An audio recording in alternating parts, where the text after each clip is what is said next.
em Apocalipse, capítulo 13. Apocalipse, capítulo 13.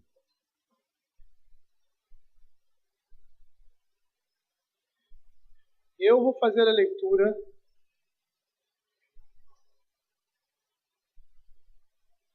dos versos de 1 a 10. Mas hoje nós vamos somente até o verso 4.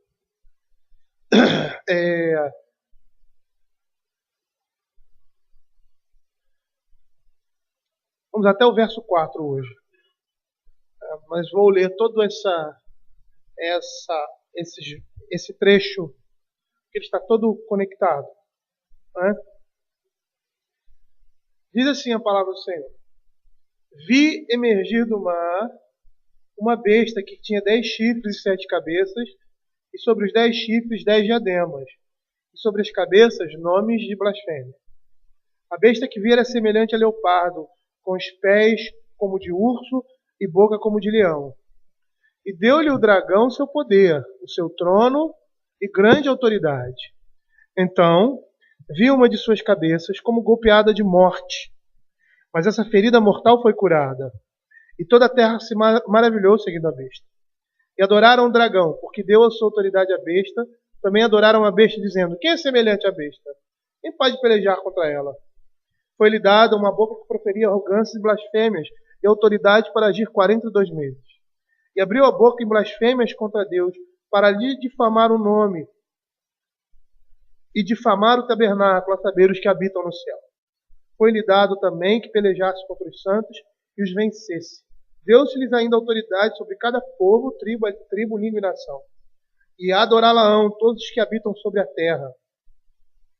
Aqueles cujos nomes não foram escritos no livro da vida do Cordeiro, que foi morto desde a fundação do mundo. Se alguém tem ouvidos, ouça. Se alguém leva para o cativeiro vai. Se alguém matar a espada, necessário é que seja morto a espada. Aqui está a perseverança e a fidelidade. Vamos orar? Senhor, ao abrirmos a Tua palavra, percebemos, ó Senhor Deus, que somos incapacitados de compreendê-la sem a ação do Teu Espírito Santo, Senhor Deus, acompanhando essa pregação. Por isso queremos pedir que o Senhor esteja iluminando as nossas mentes, para entendermos e interpretarmos a Tua palavra, Senhor, por mais difícil que seja alguns pontos, e podem até se tornar obscuros a nós, mas que o Teu Espírito Santo esteja falando ao nosso coração. Esteja juntando todo o conhecimento e nos fazendo lembrar tudo aquilo que o Senhor nos disse, Senhor Deus, até esse momento. Tudo aquilo que aprendemos, ó Pai, acrescentando conhecimento sobre conhecimento, para que possamos, ó Senhor Deus, vislumbrar a Tua glória, a pessoa de Deus, da forma como realmente ela é expressa nas Escrituras. O Senhor faz isso para a edificação da Sua igreja, para conforto, Senhor Deus, para a esperança, Senhor Deus, e para que estejamos aguardando não só tempos difíceis, ó Pai, mas também o Seu retorno. Em nome de Jesus. Amém. Eu já havia dito anteriormente, e a gente percebeu isso, mas é sempre bom lembrar, que o livro de Apocalipse, ele, nesses primeiros 11 capítulos, né, ele mostra do início ali, né, da plenitude dos tempos, que é o período da ressurreição e ascensão de Cristo, até a sua segunda vinda. E aí nós vemos determinados fatos e acontecimentos que ocorrem ali. E é interessante que cada vez que a gente pega um capítulo, a gente vai vendo que ele volta àquele período acrescentando algumas outras coisas, né? Mostrando determinadas coisas que vão acontecer naquele período que não tinham sido mostradas anteriormente. E parece que o livro de Apocalipse é todo assim. Essa segunda parte, capítulo 12 em diante, também tem essa característica. No capítulo 12 nós vimos ali, né, a descrição do capítulo sendo no momento em que do nascimento do Senhor Jesus, né, até agora a esse período do seu retorno, né? Não indo até esse final, a consumação de todas as coisas. Nós vamos ver isso mais adiante, né, nos capítulos finais. Mas esse a trajetória desse mesmo período, né, dessa vamos dizer assim, nova dispensação. A dispensação em que nós nos encontramos hoje. Né? A plenitude dos tempos. Por quê? Porque Cristo veio, morreu, ressuscitou e subiu aos céus. E a partir desse momento, é o início do fim. É a preparação para o retorno de Cristo vir buscar a sua igreja. Então nós estamos percebendo que é o que nós vemos aqui no capítulo 12. Né? Ele fala da mulher, que é a igreja. Essa mulher teve o filho varão, que é o Senhor Jesus Cristo. Satanás tentando lutando contra essa mulher para que esse filho varão não nascesse. Ele nasce, ele é arrebatado sobre os céus, o seu ministério é completado, ele sobe, Satanás é expulso dos céus, e agora ele se volta contra a igreja, mais uma vez. Agora está perseguindo a descendência de Cristo. E aí nós vemos aqui no capítulo 12, né, que o Senhor guarda a sua igreja, coloca ela num lugar, e a ideia de um deserto, né, o deserto, toda vez que a gente se lembra do deserto, a gente tem que voltar para o Egito, porque é essa imagem que está sendo dada aqui, um período de tribulação da igreja, mas um período em que Deus estava protegendo e presente todo o tempo com a sua igreja. É um período de dificuldade, onde o seu povo estava sendo provado se era ou não fiel ao Senhor. Era uma caminhada para entrar na terra prometida.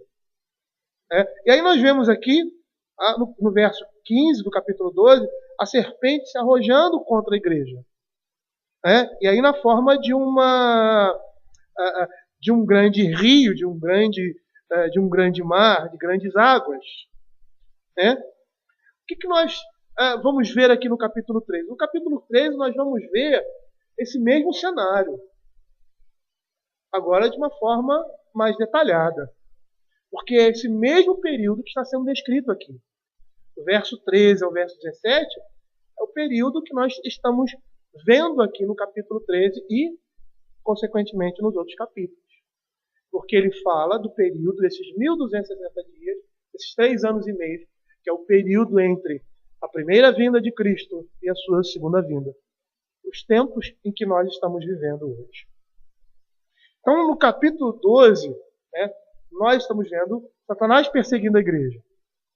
Neste capítulo agora, no capítulo 13, vai estar em pauta os cooperadores de Satanás, que estão presentes lá no capítulo 12.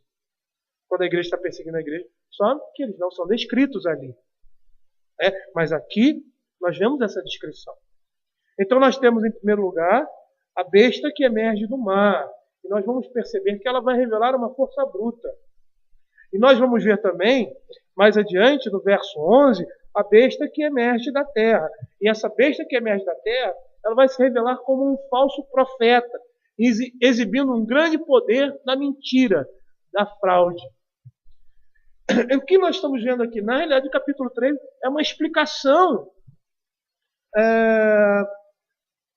do que nós vimos no capítulo anterior, da perseguição de Satanás com a igreja, mas agora mostrando os seus cooperadores, os seus aliados. O capítulo 13 deve ser enxergado dessa forma. A forma como Satanás persegue a igreja no período entre a primeira e a segunda vinda de Cristo. E aí nós vamos ver aqui nesse capítulo os desígnios de Satanás, do inimigo, de deflagrar guerra contra os santos por meio da besta e do anticristo. E nós vamos ver claramente que Satanás quer tomar o lugar de Cristo. E ele, de certa forma, faz isso. E a gente vai ver que repetidas vezes na Escritura, aqui no livro de Apocalipse, Satanás ele tenta se parecer com Cristo. Ele tenta aparentar aquilo que Cristo representa. Ele tenta fazer uma cópia disso. É uma paródia de Cristo no governo de todas as coisas. Vamos ver isso aqui. O verso 2. Verso 2 diz assim, no finalzinho: e deu-lhe o dragão o seu poder, o seu trono e grande autoridade a quem? A besta. há uma imitação aí de Deus com relação a Cristo. Porque Cristo dá toda a autoridade me foi dada no céu e na terra. No verso 3, diz que uma das cabeças parece ter sofrido um ferimento mortal que foi curado. Uma imitação aí da morte e da ressurreição de Cristo. No verso 3b e 4a, diz que toda a terra se maravilhou seguindo a besta e adoraram o dragão. Quer dizer, toda a terra se maravilhou, seguem a besta e adoram ao dragão. Aquilo que deveria ser e deve e é dado a Cristo. No verso 7, diz assim: foi dada autoridade sobre toda tribo, povo, língua e nação. As mesmas menções que se fazem ao governo de Cristo. No verso 11, diz assim: vi outra besta, tinha 2 chifres, como de cordeiro, e falava como dragão. Mais uma vez aí, essa aparência, ele tentando assumir o lugar de Cristo. Verso 12, diz assim: exerce toda a autoridade da primeira besta, faz com que a terra e seus habitantes adorem a primeira besta. Então, ela faz com que a terra e os que nela habitam adorem a primeira besta, cuja ferida mortal foi curada. E no verso 14, diz que ordenou que se fizesse uma imagem em honra à besta que tinha sido ferida e sobreviveu. Então percebam que Satanás, no desenvolvimento do livro de Apocalipse, e é dessa maneira como João a descreve, é uma imitação, ele tenta imitar a Cristo. Ele tenta fazer uma imitação, uma paródia, porque ele quer assumir o lugar de Deus. E foi por isso que ele foi expulso do seu domicílio, porque ele queria se exaltar acima do próprio Deus. Nos versos de 1 a 4, que nós vamos desenvolver agora, nós vamos ver a descrição da besta que emerge do mar. E nós vamos ver que essa descrição está relacionada a um poder político. Nós vamos perceber 2 coisas aqui. Um governo anticristão, juntamente com uma religião anticristã. E necessariamente essa religião anticristã não quer dizer que seja uma religião que não adore a Cristo. Nós vamos perceber que essa religião é uma religião anticristã, como nós temos vivido hoje no nosso meio dito evangélico, igrejas que se dizem evangélicas, mas que são anticristãs.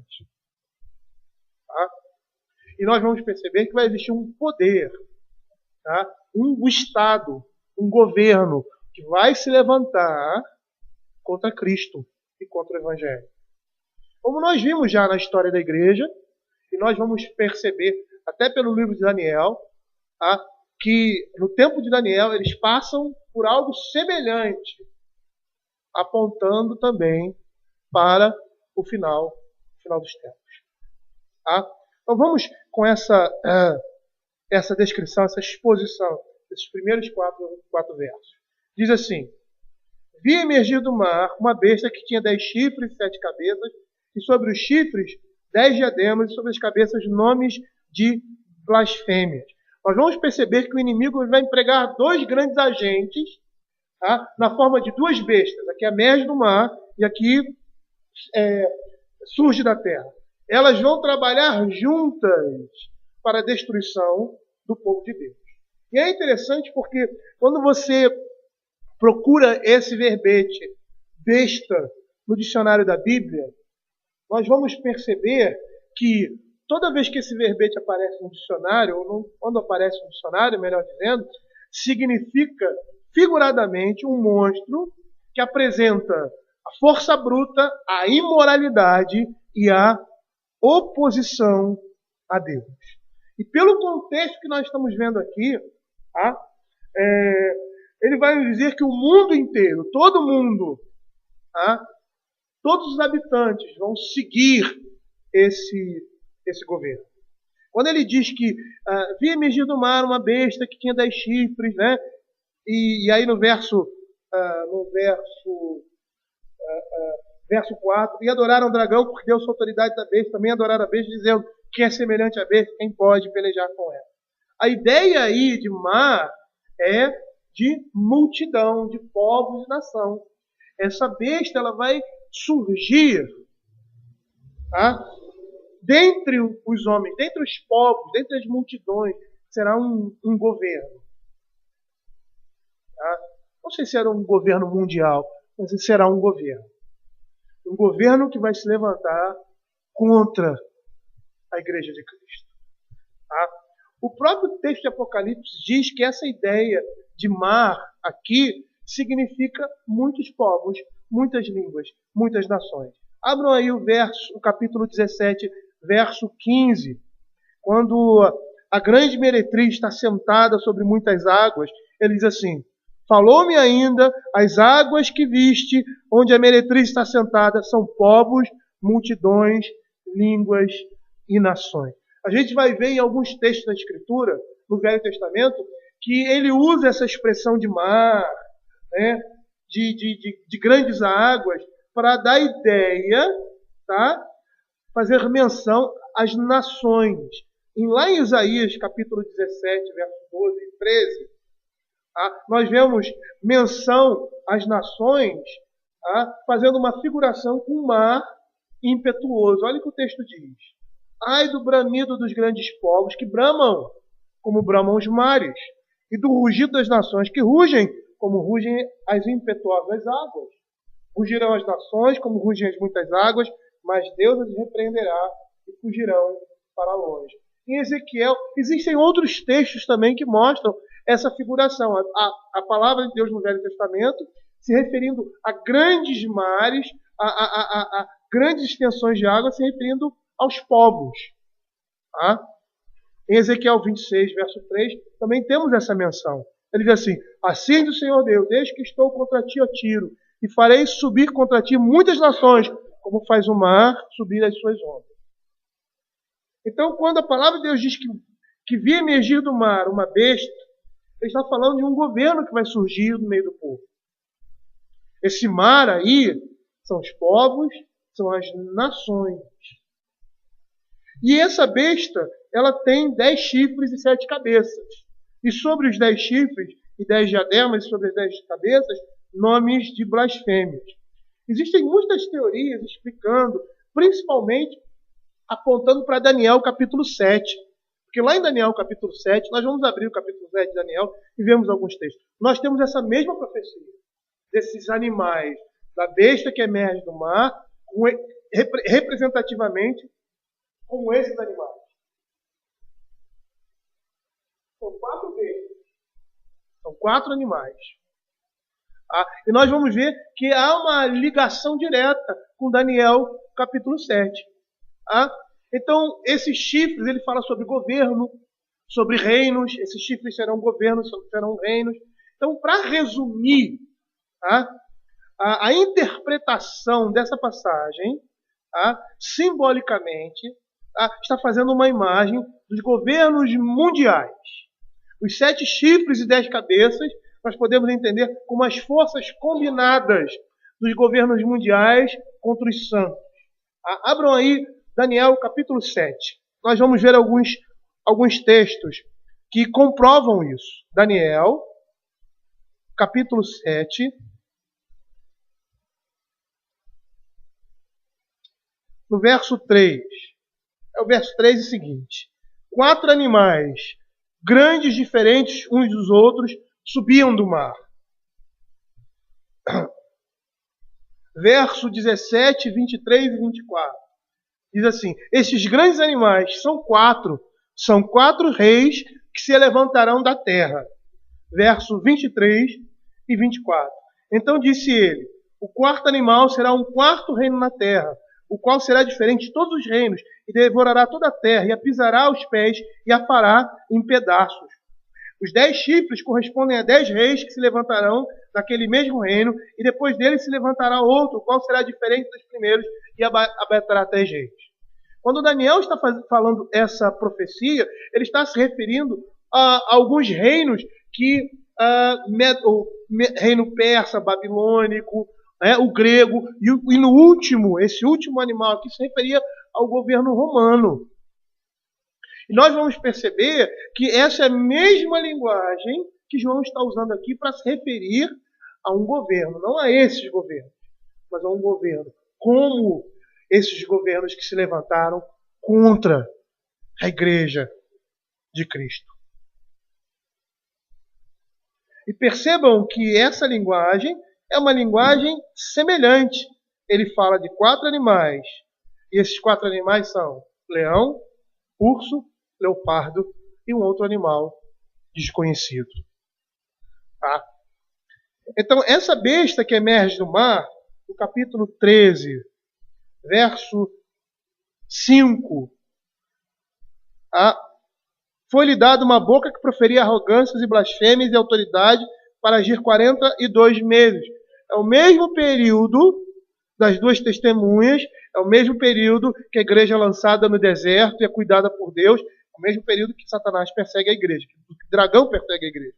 Percebam que esse período, eles são os mesmos, mas agora visto com elementos, né, mais especificados. Né? Então a gente viu isso de uma maneira geral, apontando para a igreja, depois vimos de uma maneira dos gentios pisando ali o tabernáculo, quer dizer, a perseguição, a oposição ao evangelho, e agora estamos vendo isso agora no poder da besta, na atuação de Satanás, uma besta que emerge do mar e a besta que surge da terra. Então nós estamos vendo aqui, versos 5 e 7. Foi-lhe dado também que pelejasse contra os santos e vencesse. Deu-se ainda autoridade sobre cada povo, tribo, língua e nação. De quem que ele está falando? Da besta que emerge do mar. Essa besta que emerge do mar, ela é semelhante a um leopardo, com os pés como de urso e boca como de leão. Percebam que lá em Daniel capítulo 7, verso 19 a 21, nós vamos ver a mesma característica que nós lemos aqui em Apocalipse 13, 5 e 7, nesse 4º animal. Por mais que em Daniel nós temos 4 animais, cada um representando um reino, aqui em Apocalipse nós vemos a besta sendo designada como esses 4 animais, que representavam 4 reinos distintos ali em Daniel. Olha o verso 19 a 21. Diz assim: então tive desejo de conhecer a verdade a respeito do 4º animal, que era diferente de todos os outros, muito terrível, cujos dentes eram de ferro, cujas unhas eram de bronze, que devorava, fazia em pedaços e pisava aos pés o que sobejava. E também a respeito dos 10 chifres que tinha na cabeça, e de outro que subiu, diante do qual caíram 3. Daquele chifre que tinha olhos e uma boca que falava com insolência e parecia mais robusto do que os seus companheiros. Eu olhava e eis que este chifre fazia guerra contra os santos e prevaleciam contra eles. De forma geral, queridos, o que nós estamos vendo aqui? Todas essas figuras que nós estamos vendo, do chifre, das bestas, no caso que emerge do mar, são retratos de poderes terrenos. As cabeças, os chifres. Existe toda uma... Quando você interpreta o livro de Daniel, há todo um significativo com relação a esses reis, a esses reinos, a esses impérios do passado. Só que aqui, com relação a 10 cabeças, 10 chifres, porque um chifre desse representava um reino, necessariamente isso não é bionívoco, não há uma correlação direta. O que nós estamos vendo aqui? Nós estamos vendo o retrato do poder terreno que a besta terá, porque Satanás deu essa autoridade para ele. As cabeças, os chifres e as coroas vão exemplificar uma força terrível, uma força tremenda que essa besta terá, porque ela vai exercer o governo, o domínio. Lá em Daniel capítulo 7, nós estamos vendo o quê? 4 animais, ou seja, 4 reinos estão sendo retratados. E em poder, no seu poder, na figura desses animais. Entretanto, a besta que emerge do mar, que seria o 4º animal de Daniel, aquele animal terrificante, ela apresenta todas essas características que esses reinos apresentavam. O urso, né, que despedaça, o leopardo, que é a ligeireza, é um governo que avança, tá? O leão, do poder e da força. Todas essas coisas aqui representam esses poderes terrenos constituídos que vão se levantar contra a igreja. É Satanás usando os poderes do mundo para colocar em andamento seu propósito, tá? Sua causa. E por quê? Capítulo 12, verso 12 de Apocalipse. Ai da terra e do mar, pois o diabo desceu até vós, cheio de grande cólera, sabendo que pouco tempo lhe resta. Esses primeiros versos, ele está mostrando o quê? Nós teremos, no final dos tempos, um governo, tá? Um Estado, uma direção, seja essa mundial ou não, tá? Com um único propósito. Qual é o propósito? Destruir o Evangelho. Pode ser que eles nem saibam disso. Tá? Pode ser que não seja uma conspiração determinada na cabeça deles, mas é isso que está por trás. São esses os poderes das trevas. É o que nós vemos hoje. Tá? Aqui no nosso país, pessoas se levantando e criando leis que são o quê? Abomináveis ao Evangelho, contrárias à palavra de Deus. E essas pessoas têm ódio dos crentes, ódio da palavra de Deus. E por que isso? Porque elas estão debaixo do domínio de Satanás. Elas estão cegas, completamente cegas, tá? em seus pecados. Mas olha o que é interessante. Lá, mais interessante ainda, diz assim, que ele tem essas cabeças, esses chifres, dando a ideia de poder, de força, que você vê representativamente desses animais, e que tem nomes de blasfêmias. E é interessante por quê?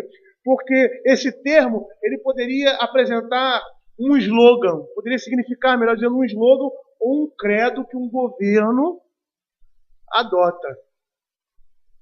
Nos dias de João, os imperadores romanos, eles eram considerados deuses. E alguns eram reverenciados pelas seguintes expressões: Dominus et Deus, é uma expressão latina, Senhor e Deus. É dessa forma que eles eram reconhecidos. Isso é uma blasfêmia contra o nome do Senhor. Na história da humanidade, tá? Nós temos outros casos como esse. Como, por exemplo, na época da Revolução Francesa, que eles tinham um lema: nem Deus, nem mestre. Esse slogan, naquela época, foi considerado uma blasfêmia, tá? Porque estava ridicularizando aquilo que era santo. Os governos comunistas também têm um slogan. Tá? E esse slogan blasfema contra o próprio Deus. Esse governo que vai se levantar, ele vai ter esse poder. Tá? E terá um slogan. Terá uma propaganda, uma meta dos seus governos, do seu governo, do seu propósito nesse mundo, que é contrário àquilo que a palavra de Deus aquilo que a palavra de Deus fala. Tá? No verso 6, ele diz assim: abriu a boca em blasfêmias contra Deus, para lhe difamar o nome, difamar o tabernáculo, a saber, os que habitam no céu. E aqui blasfêmia seria difamar o nome de Deus, a sua habitação e os que estão no céu. É um governo que vai se levantar, é um poder que vai se levantar completamente contrário à autoridade de Deus. No verso 2, ele ainda continua fazendo essa descrição desse poder, né, dessa besta que emerge do mar. E diz que ela se assemelha a um leopardo. A besta que vira é semelhante a leopardo, com pés de urso e boca de leão. Mais uma vez nós temos aí referência a Daniel capítulo 7. Só que em Daniel capítulo 7, ele está descrevendo 4 animais. 4 bestas. A palavra besta significa animal. São 4 animais. Tá? E 3 delas são nomeadas, que são o leão, o urso e o leopardo. E lá em Daniel capítulo 7, verso 4 a 6 e 7, você vê que o 4º animal ele não é nomeado. Ele não é descrito. Tá? Por quê? Porque ele não se parece com nenhum dos outros animais ferozes que nós temos aqui. Tá? Por quê? É uma descrição de algo terrível. Eu vou ler alguns trechos de Daniel capítulo 7. Diz assim, Daniel capítulo 7, verso 4. O primeiro era como leão. Verso 5. Continuei olhando e eis que o segundo animal, semelhante a um urso. E cada característica dessa demonstrava selvageria, tá? Desses governos e o seu poder. E eis aqui outro semelhante a leopardo. E depois disso continuei olhando nas visões da noite e o 4º animal, terrível, espantoso e sobremodo forte. Tá? Segundo o comentário de Kishmaker, essas bestas eles estão apontando para 4 reinos, como eu falei. Tá? 4 reinos mundiais sucessivos. Essa é a ideia geral, tá? Que nós temos. Tá? O neobabilônico, o neopersa, o grego e, por último, o romano. Esse 4º animal seria o romano. Para mostrar que esses governos se levantaram contra o povo de Deus. Só que o 4º animal era terrível, era pior do que todos os outros. E é esse 4º animal que é comparado a essa besta do Apocalipse, com esse governo que virá surgir, ou que já está presente, não sei. Tá? Agora, percebam que João agora, como eu falei, ele combina os 3 animais num só. Tá? Todos esses animais são combinados numa só besta. Para quê? Para representar todos os poderes mundiais hostis a Cristo. Tá? E esses animais, como eu disse, descrevem força, rapidez e selvageria. A rapidez como eles avançam, a maneira como eles destruíam as pessoas, o seu poder implacável, desumano, cruel, tá? No avanço das suas fronteiras em conquistar outros povos. E o que nós estamos vendo aqui em Apocalipse é nesse perfil dessas 4 num só. Essa é a besta que vai surgir, tá? No final dos tempos. Na nossa geração. Um poder que se levanta contra o trono de Deus. Que se levanta contra o povo de Deus. Tá? E essa besta, na realidade, ela demonstra a ira, a revolta de Satanás. Porque é ele que está por trás desses animais. Ou melhor, desses governos. Tá? É Satanás que está comunicando o seu poder à besta, o trono e a sua autoridade. Como vemos aqui nos versos 2 e 4. A besta que vira é semelhante à leoa, com pés de leopardo, como de urso e boca de leão. E deu-lhe o dragão o seu poder, o seu trono e grande autoridade. Se lembram que ele disse para Jesus? Toda essa autoridade, todos esses reinos são meus. Eu dou a quem eu quiser. Se você prostrar e me adorar, você vai ter. É esse reino que ele estava prometendo a Cristo.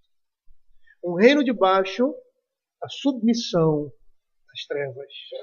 Um reino debaixo do pecado. Um reino debaixo da opressão e da oposição a Deus. Era esse o poder que Satanás queria oferecer a Cristo.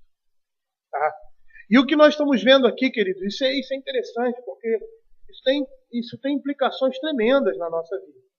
Tá? É Satanás que está capacitando o anticristo a assumir um lugar que pertence a Deus e a Cristo somente. Tá? Ele vai assumir um lugar que é o lugar de Cristo. Né? Ele é o iníquo, como diz lá. Abram aí, 2 Tessalonicenses 2,4. É o iníquo, se assenta no templo de Deus e se proclama Deus. Eu não sei se essa imagem é uma imagem literal, ele sentar no trono, no templo de Deus. Né? Mas é 2 Tessalonicenses 2,4. Mas é a imagem de que está dizendo o seguinte: ele vai querer assumir o lugar de Deus. Assumir o governo que só Deus assume, só Deus pode assumir. É um pretenso desejo. Tá? Lá em 2 Tessalonicenses, capítulo 2, verso 4, a palavra de Deus diz assim, verso 3, ninguém de nenhum modo vos engane, porque isto não acontecerá sem que primeiro venha a apostasia e seja revelado o homem da iniquidade, o filho da perdição, o qual se opõe e se levanta contra tudo que se chama Deus, ou é objeto de culto, a ponto de se assentar-se no santuário de Deus, ostentando-se como se fosse Deus. Satanás, ele vai dar esse poder à besta, ele vai outorgar essa autoridade à besta. Por quê? Porque os reinos deste mundo pertencem ao diabo. Em que sentido os reinos desse mundo pertencem a Satanás? Nós vimos que o governo de todas as coisas está na mão do Senhor. Mas em que sentido? Por causa que esse mundo está em pecado. A ideologia e a liderança que esses homens exercem não é uma liderança bíblica. Por mais que estejam debaixo do governo de Deus, nós sabemos que eles estão entregues à sua própria sorte, fazendo a vontade do quê? Da mente e do seu próprio coração. E isso é juízo de Deus sobre os homens. O mundo não está tão caótico, tão completamente perdido, porque é Deus quem está segurando. É o Espírito Santo, como a palavra de Deus diz, né, que vai ser afastado aquele que retém, que é o Espírito Santo, porque vai haver um período, como nós vamos ver ali, um período de grandes trevas, que já foram vividos nos nossos tempos, na história da igreja, e eu creio que era um exemplo do que nós vamos viver nesse período anterior à vinda de Cristo, onde a igreja foi perseguida, onde os crentes não tinham lugar onde ficar, se reuniam em cavernas, em becos, eram mortos, eram perseguidos. Semelhante ao que nós vamos ver. Por quê?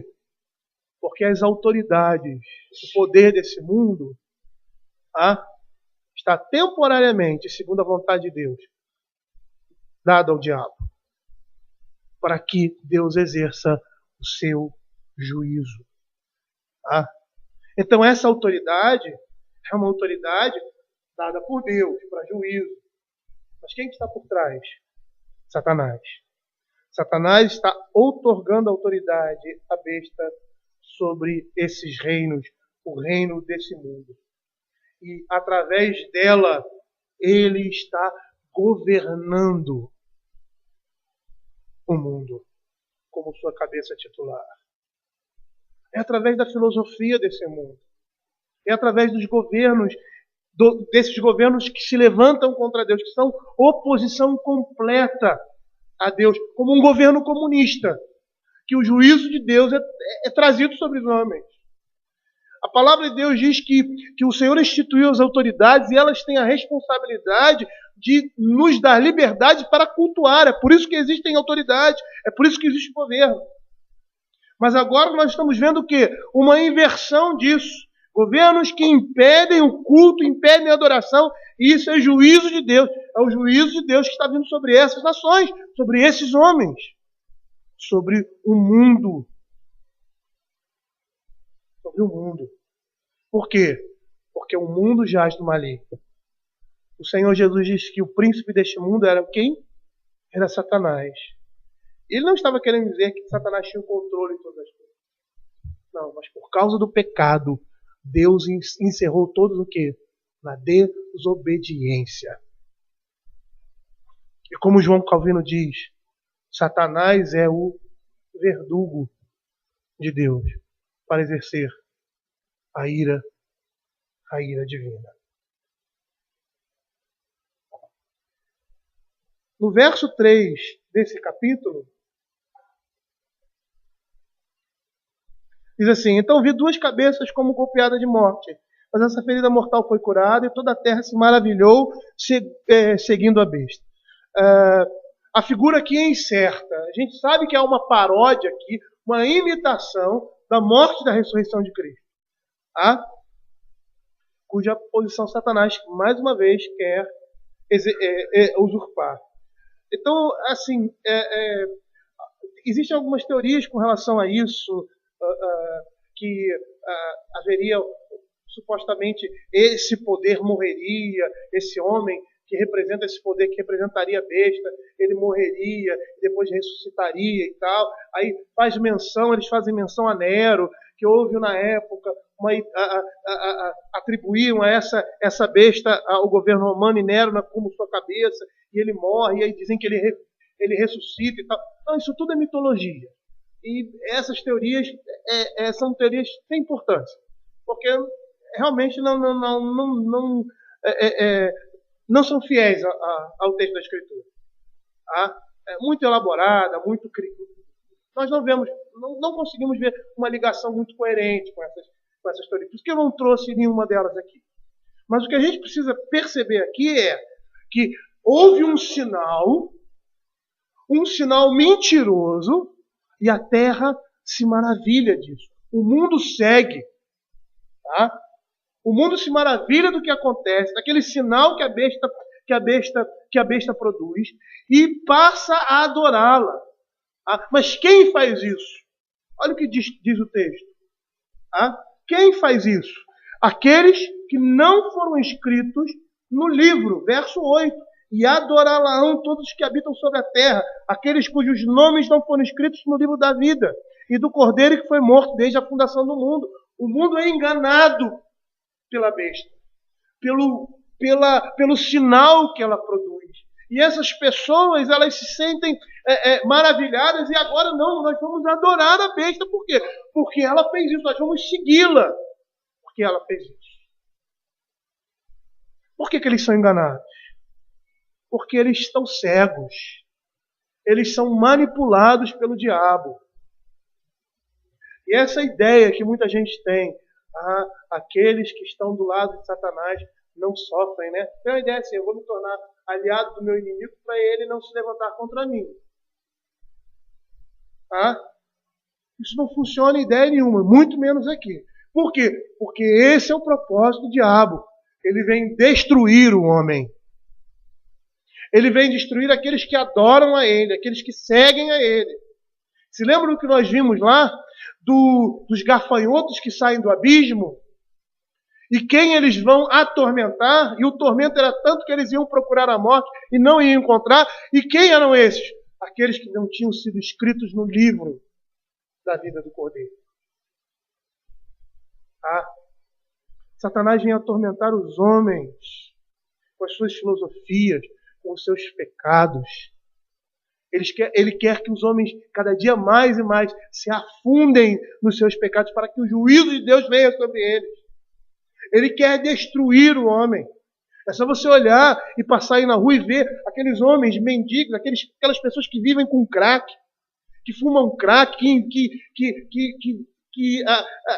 largam a sua vida no vício ou em qualquer outra coisa. Na bebida, nas drogas ou na prostituição. Olhe para esse ser humano e você vai ver o que é o poder de Satanás na destruição do corpo e da alma de uma pessoa. E esse é o objetivo de Satanás: destruir o homem.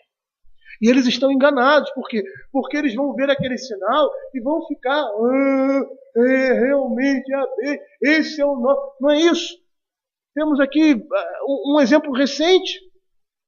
Um homem que estava lá embaixo das pesquisas, ninguém falava do nome dele, o cara morreu, virou santo. E é um homem como qualquer outro. Um político como qualquer outro. E ou pior, um político de esquerda. Um homem com compromisso com o socialismo, com o comunismo, que não reconhece Deus. E por que a sociedade toda mudou para ele? Porque a nossa perspectiva, a perspectiva principalmente aqui do brasileiro, é messiânica. Tá? Nós estamos esperando alguém que nos salve. Tá? Mas não é essa salvação que a gente tem que esperar. Porque todo o problema da nossa sociedade, a falta de dinheiro, a injustiça social, a criminalidade, corrupção, todos esses problemas têm uma única solução. É o Evangelho da graça de Deus.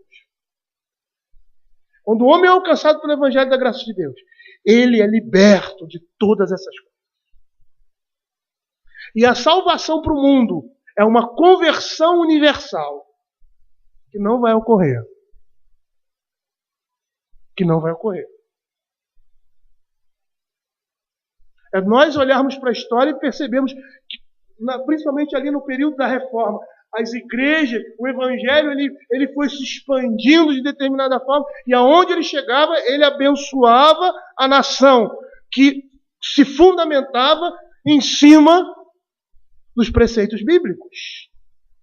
E aí você vai ver Genebra, você vai ver a Inglaterra, você vai ver outros países da Europa, que foram países cristãos, e que hoje estão no topo do mundo. Ah, por quê? Porque tiveram um fundamento, construíram a sua nação em cima de fundamentos eternos, que hoje estão perdidos, mas ainda estão gozando das bênçãos da sua fundação. Lá em Deuteronômio 13, verso de 1 a 13, de 1 a 3, nós temos uma situação semelhante. Deuteronômio 13, de 1 a 3, diz assim: quando o profeta ou sonhador se levantar no meio de ti e te anunciar um sinal ou prodígio, e suceder tal sinal ou prodígio que te houver falado, e disser, vamos após outros deuses que não conhecestes e vamos, não ouvirás as palavras deste profeta ou sonhador, porque o Senhor vosso Deus vos prova, para saber se amais o Senhor vosso Deus, de todo o vosso coração e de toda a vossa alma. Aqueles que não são do Senhor irão seguir a besta após esse sinal. Provavelmente muitas igrejas evangélicas, ou ditas evangélicas. Por quê? Porque estão cegos. Tá? E sabe como nós vemos essa adoração ao dragão, a Satanás? Isso se torna evidente na vida daqueles que creem na mentira e não na verdade. Aqueles que defendem a morte de inocentes em vez da santidade de vida. Aqueles que praticam a imoralidade em vez de lutar pela moral e retidão. E é isso que nós estamos vendo na nossa sociedade hoje. Você não pode falar que homossexualismo é pecado e representa o pior da natureza humana. Você é preso. Você é até agredido. Eles dizem que você agride, mas você é até agredido se você disser isso. Como um homem ímpio foi agredido, nem crente era, Jair Bolsonaro, porque achou aquela cartilha que eles estavam dando na escola sobre homossexualismo um nojo. E a mulher quase voou em cima dele, porque ele estava dizendo que aquilo era perversão, aquilo era isso, aquilo outro. A mulher quase voou na garganta dele. Tiveram que separar. Por quê? Pelo ódio. E ele nem crente é. Mas pelo ódio à verdade. São esses que vão adorar o dragão. Como diz aqui no verso 4. E adorarão o dragão, porque deu a sua autoridade à besta. Eles vão adorar ao dragão de forma indireta. E o objetivo aqui de João a intenção dele é mostrar que o culto ao dragão é o mesmo do culto à besta. A besta vai ser um instrumento na mão do dragão. E o dragão ele é apresentado por trás da cortina. Ele não é o diabo que se apresenta em toda a sua feiura. Não, é um governo supostamente justo. É um governo socialista. É um governo sei lá o quê. Porque o que nós temos de socialismo... Eu não estou dizendo que o socialismo é pior. Mas não estou querendo exaltar o capitalismo, porque, na realidade, nós fomos no âmago do capitalismo, nós vamos ver que existe muito do evangelho ali. Não do capitalismo selvagem, do desejo do homem lucrar em detrimento do outro. Não é isso. Pisando no outro, prejudicando o outro. Mas que o governo socialista é um governo totalmente oposto ao evangelho. Eles são frontalmente, claramente opostos ao evangelho.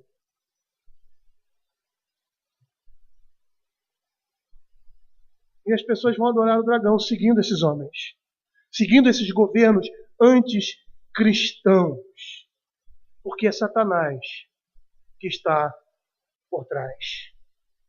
Porque quando os homens não estão prestando serviço a Deus, prestam culto a Satanás indiretamente.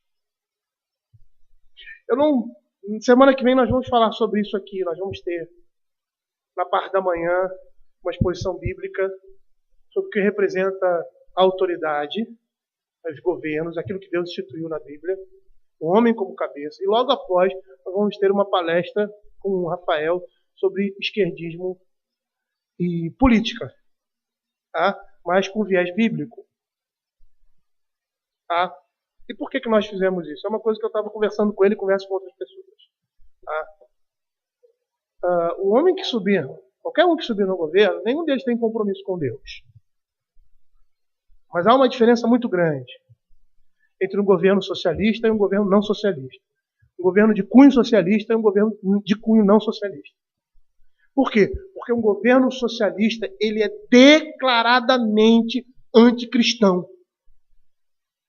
Essa é a grande diferença. É declaradamente anticristão. Governos que não são socialistas, eles não são. Eles são laicos. Então eles protegem a religião, seja ela qual for. Mas um governo socialista, ele é anticristão. E é isso que nós estamos vendo aqui. E quando as pessoas estão seguindo isso, elas estão seguindo a Satanás. Quando as pessoas não estão servindo a Deus na sua integridade, eles estão prestando culto indiretamente a Satanás. Quando os homens seguem os seus próprios deuses, suas próprias cobiças, os seus corações, os seus desejos pecaminosos, quando eles pervertem, estão pervertendo o direito, chamando aquilo que é bom de mal e aquilo que é mal de bom, eles estão honrando não a Deus, mas o diabo. E isso é muito sério. Por quê? Porque as pessoas estão adorando a Satanás e não sabem. Acham que estão cultuando a Deus, nós vamos ver isso. Estão cultuando ao diabo. E Jesus disse isso para os seus discípulos, não, para os fariseus. Lá em João 8,44, que diz assim: vós sois do diabo, vocês querem satisfazer os desejos dele. Por quê? Porque vocês estão perseguindo, estão querendo me matar. E vocês que dizem que são do Senhor, filhos de Deus, vocês estão se mostrando filhos de Satanás. E lá em João 16, verso 2 e 3, Jesus diz assim: e eles vos expulsarão das sinagogas, dos lugares de adoração. Mas vem a hora em que todo que vos matar julgará com isso tributar culto a Deus. Isto farão, porque não conhecem o Pai, nem a mim.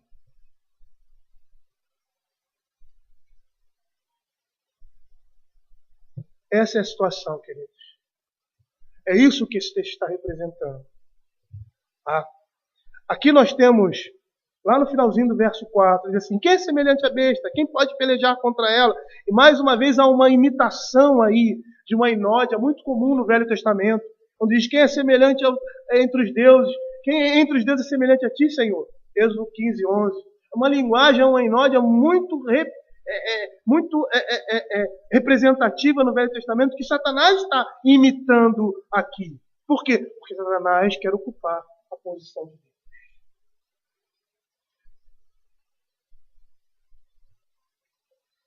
Complicado. Mas as coisas que nós temos falado aqui, principalmente no livro de Apocalipse, eu olho para a nossa situação e estou vendo isso muito claro hoje em dia.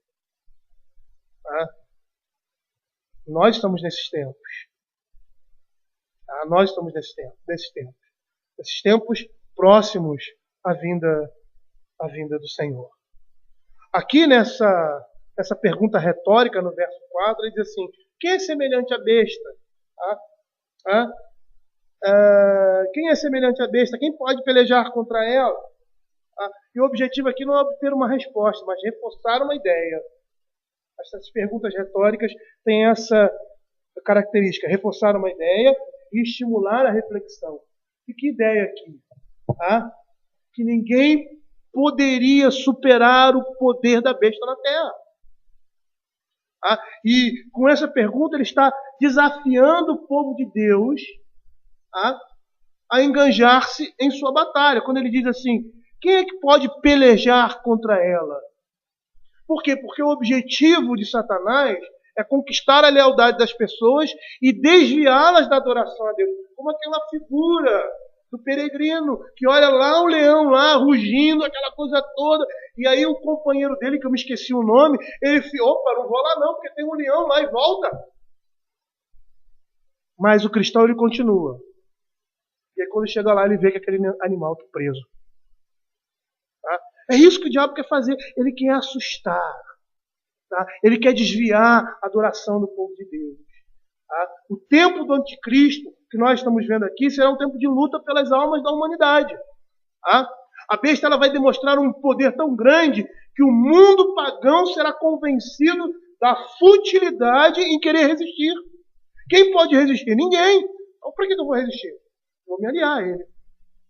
Mas se nós voltarmos lá a 2 Tessalonicenses, capítulo 2, 9 e 10, nós vamos ver a palavra de Deus assim: ora, o aparecimento do iníquo é segundo a eficácia de Satanás, com todo poder, sinais e prodígios das mentiras, com todo engano de injustiça aos que perecem, porque não acolheram o amor da verdade para serem salvos. Qual é o propósito do diabo? Se apoderar do povo de Deus, levá-los ao cativeiro e à morte. É o que nós estamos vendo aqui no verso 10. Se alguém leva para o cativeiro vai. Se alguém matar a espada, é necessário que seja morto a espada. Esse é o objetivo de Satanás. Mas olha o que está por trás, no próprio texto de Tessalonicenses, lá nos versos 11 e 12, ele diz assim: é por este motivo, pois, que Deus lhe manda a operação do erro, para dar crédito à mentira, a fim de serem julgados todos quantos não deram crédito à verdade. Antes, pelo contrário, se deleitaram-se com a injustiça. O aparecimento do iníquo é o juízo de Deus sobre os homens. Que o juízo de Deus é chegado. Satanás, ele vem com o propósito de oprimir e destruir aqueles que estão em seu poder. Aqueles que foram entregues nas mãos do diabo por causa dos seus pecados, porque não se dobraram ao Evangelho, porque não reconheceram a Cristo. Então eles são lançados na mão do diabo já neste mundo, porque o juízo de Deus é chegado. E o propósito dele é também perseguir a igreja. É o mundo ímpio que vai sofrer com mais intensidade a opressão da besta e do falso profeta. Não somos nós. Lembra o que nós vimos hoje de manhã? Se aqueles dias não fossem abreviados, aqueles dias foram abreviados por causa dos santos. É o Senhor protegendo a sua igreja. Satanás é o perseguidor e inimigo dos crentes. Sabe por quê? Porque ele não tem poder sobre eles. Ele tem ódio dos filhos de Deus. Porque, segundo o Apocalipse, eles vão enfrentar a ira de Deus e do Cordeiro, e o seu fim está chegando, está próximo. Como diz lá no capítulo 17, verso 14. Pelejarão eles contra o Cordeiro, e o Cordeiro os vencerá, pois é o Senhor dos senhores, Rei dos reis. Vencerão também os chamados, eleitos e fiéis que se acham com ele. Esse é o desfecho, querido. A vitória de Cristo, a vergonha total de Satanás. Ele foi expulso do céu, está descendo à terra. A terra corre perigo, ai da terra, porque ele está revoltado, porque o seu tempo, o tempo de destruição dele, está próximo. Eu gostaria de encerrar fazendo algumas aplicações. levantando alguns aspectos importantes que nós falamos aqui. Tá? O primeiro é que Satanás aparece na forma da besta. Todos os que adoram a besta estão adorando ao diabo. Isso é extremamente significativo. Por quê? Porque Satanás nunca se apresenta como ele é de início. Como é que ele se apresenta? Como anjo de luz. Todos ficam maravilhados com o seu poder lá no verso 3, porque ele ressuscitou, ele recebeu uma ferida de morte e levantou. E nós precisamos estar atentos a isso, por quê? Porque quando estamos seguindo o mundo com as suas ideias e filosofias, estamos seguindo o quê? A Satanás. Quando a gente prega sobre família, e a gente fala sobre isso, as pessoas não entendem. Quando eu digo assim, você precisa aprender a ser um esposo que faz a vontade de Deus na vida da sua esposa e dos seus filhos. Você precisa aprender a ser uma mulher, uma esposa. Você precisa aprender a ser um filho. Por quê? Porque o que nós temos dentro de nós é um conceito mundano. Nós já nascemos com eles. Nós já somos influenciados.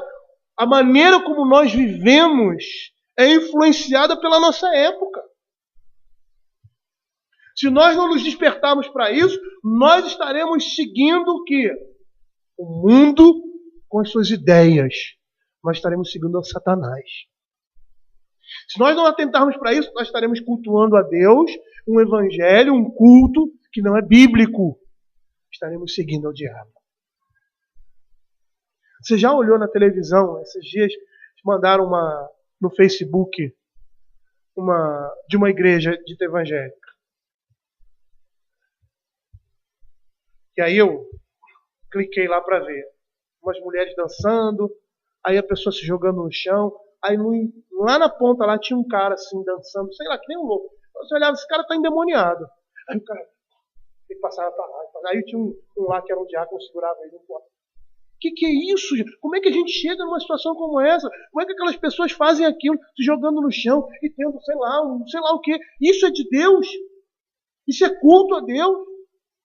Mas por que essas pessoas chegam assim? Porque foram massificadas com o tempo, com falsos ensinos, falsos comportamentos. Quem que elas estão seguindo ali? É Deus? Não, é o diabo. Elas acham que estão fazendo aquilo ali para Deus. Você vai na porta, igreja evangélica, não sei da quanta, não sei da onde.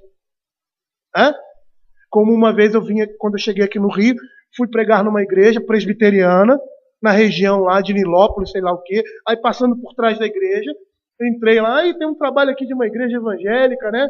Eu só citei cura, libertação, corrente disso, corrente daquilo, venha para isso, que não sei o que, o Espírito Santo, assim, igualzinho uma igreja, essas igrejas loucas por aí.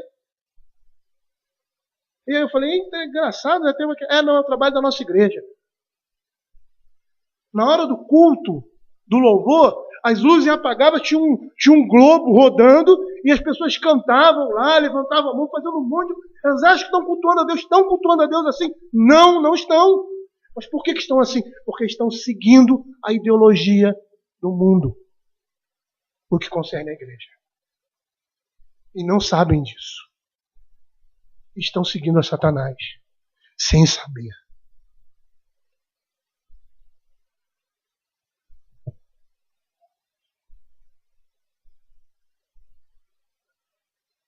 A gente precisa se lembrar, como eu já falei aqui, que a marca na mão e na testa representa não uma marca física, mas na mão as ações, aquilo que você faz, na testa os pensamentos, a mente. Os crentes, eles são marcados na mão e na testa, porque eles fazem as obras de Deus e têm a mente de Cristo. Os ímpios têm a mente do mundo e praticam as obras do diabo. É por isso que os crentes amam a santidade e querem obedecer a palavra de Deus, e muitos deles são chamados de fundamentalistas. Até mesmo dentro dos nossos arraiais cristãos. Paulo vai dizer, não vos conformeis com este século, mas transformai-vos pela renovação da vossa mente, para que experimenteis qual seja a boa, perfeita e agradável vontade de Deus. Por quê? Porque a religiosidade evangélica ela está indo para um lugar que não é aquele que deveria ser. Os cultos não são mais como deveriam ser. Ou eles representam a vontade de Deus, ou eles estão representando uma outra vontade. Se é uma vontade humana, é demoníaca. É isso que nós temos que entender. Porque quem está por trás é Satanás. É a operação do erro. É por isso a preocupação tão grande de muitos pastores em ter um culto bíblico, ter uma vida pura segundo as Escrituras, não conformado ao mundo. Por quê? Porque dessa forma nós estamos seguindo e adorando ao diabo, porque o mundo jaz no maligno. E aí nós teremos, se continuarmos assim, corremos o perigo de chegar diante do Senhor e dizer assim, o Senhor diz assim, nunca vos conheci. Mas eu pregava, eu fazia isso, eu fazia assim, fazia assim. Externamente até parece. Mas eles estavam seguindo não as orientações da palavra de Deus, mas as orientações do seu coração. Seguir a orientação do seu coração, queridos, muitas vezes vai representar seguir a direção do diabo. É como o Tiago diz, né? Que a sabedoria do humano é o quê? Terrena, animal e demoníaco. É isso que a gente precisa ter em mente. E em segundo lugar, a operação do erro representa o juízo de Deus sobre a humanidade. Quando a gente olha esses textos, até parece, poxa, o diabo está dominando. Não, não está dominando.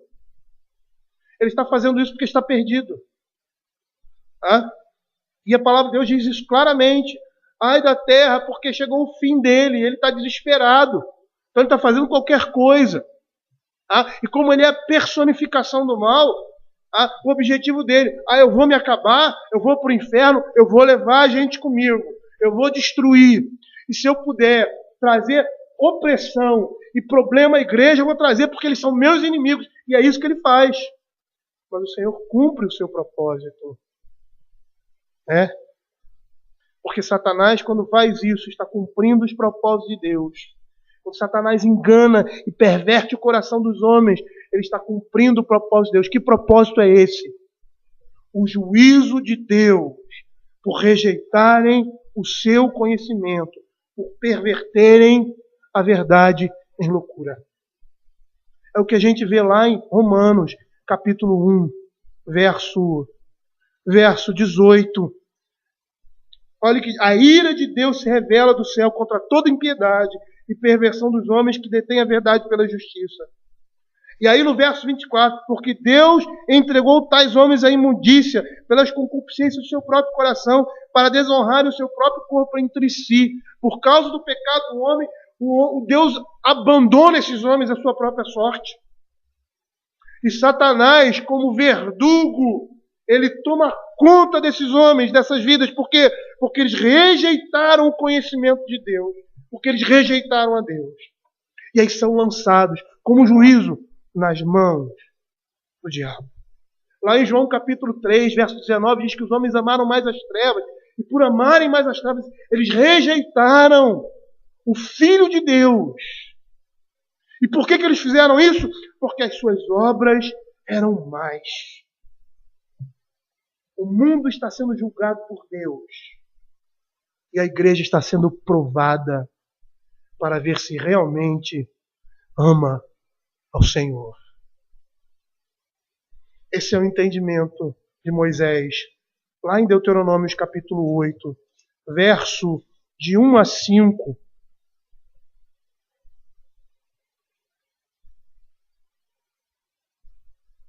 Quando ele diz lá no verso 3, e ele te humilhou e te deixou ter fome, e te sustentou com maná, que tu não conhecia, nem teus pais o conheciam, para te dar a entender que não só de pão viverá o homem, mas de tudo que procede da boca do homem, da boca do Senhor viverá o homem. Nunca envelheceu a tua veste sobre ti, nem se inchou os pés nesses 40 anos. Sabe, pois, no teu coração, como o homem disciplina seu filho, assim te disciplina o Senhor teu Deus. É Deus preparando o seu povo para entrar na terra prometida. Para saber se nós, pecadores redimidos, para o melhor, dar a entender a nós, pecadores redimidos, o quanto importa sofrer e viver pelo nome de Cristo. Nesse mundo que jaz no maligno, nós somos o bom perfume. E o bom perfume, ele é colocado onde existe o quê? Odor. Ou melhor, mau odor. Onde está fedendo.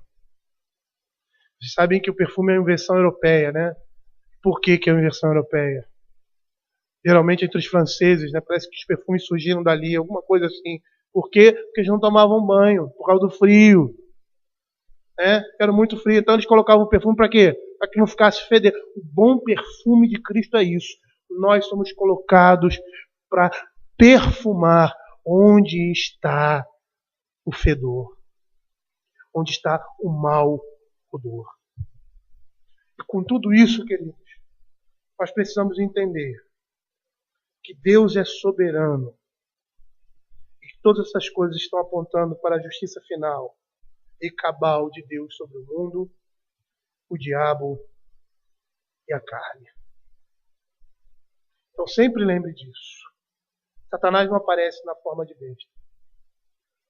Todos os que adoram a besta estão adorando indiretamente ao diabo.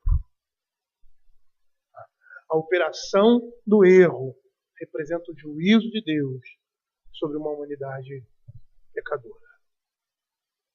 E nós, queridos, somos preservados do engano, da mentira e da destruição eterna por causa de Cristo em nossas vidas. Vamos orar. Senhor,